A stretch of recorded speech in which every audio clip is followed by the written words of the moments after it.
Hello, c'est Thibaut. Tu veux savoir comment réaliser des joints de terrasse? Alors enfile tes gants, je finis mon sandwich et je te montre ça. Alors pour commencer, tu auras besoin d'un sac de joints. Pour ma part, j'utilise du mortier joint souple.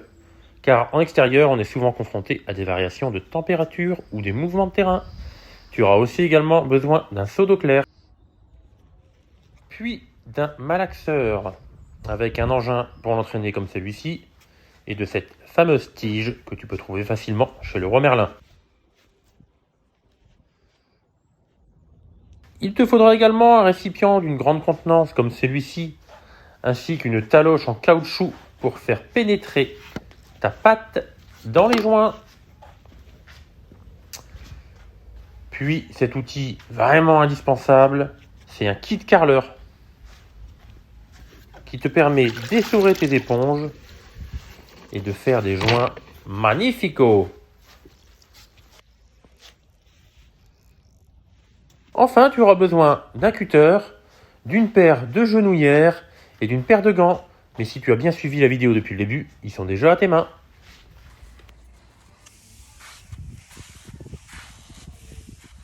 Alors avant de démarrer, tu vas commencer par me nettoyer ton support.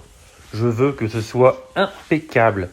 Alors tu te mets à quatre pattes comme Cendrillon et tu frottes et tu frottes et tu frottes.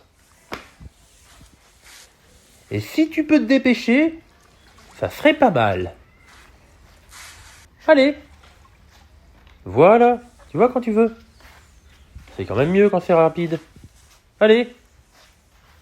Hop, hop, hop. Voilà. C'est enfin fini.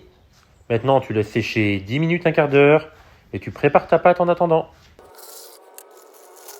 Pour cela, tu te fies aux instructions données par ton fabricant derrière le sac.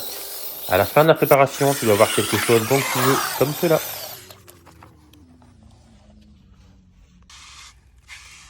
Maintenant, c'est à toi de jouer.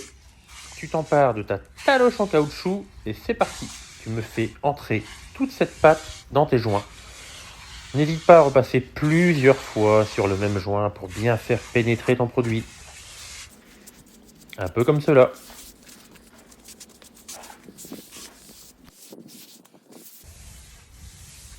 Une fois cette opération terminée, tu laisses sécher un petit quart d'heure avant de te saisir de ta taloche éponge afin de faire un premier nettoyage, ce qui va te permettre de bien lisser ton joint en surface et de dégrossir le nettoyage final. Cette étape va aussi te permettre de reboucher les premières bulles d'air qui vont apparaître, comme ici en haut à droite. Derrière toi, tu dois toujours avoir un petit seau pour venir reboucher ces bulles d'air. Une fois cette étape terminée, tu relaisses sécher 10 minutes, un quart d'heure.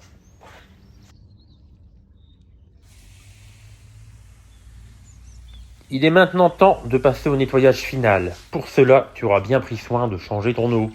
C'est toujours mieux de travailler avec une eau claire pour faire du beau travail. Pour cette étape, je te demanderai une chose, c'est de travailler calmement. Rien ne sert de courir pour réussir tes joints. Le dicton est bien connu. Et là, tu te demandes, ah, c'est à ça que ça sert. Bah oui, regarde. Et voilà. Il est pas beau mon joint? Bien lisse, bien net. Voilà, j'espère que cette vidéo aura été aussi savoureuse pour toi que mon éclair au chocolat. J'espère que la réalisation des joints ne sera plus un problème pour toi.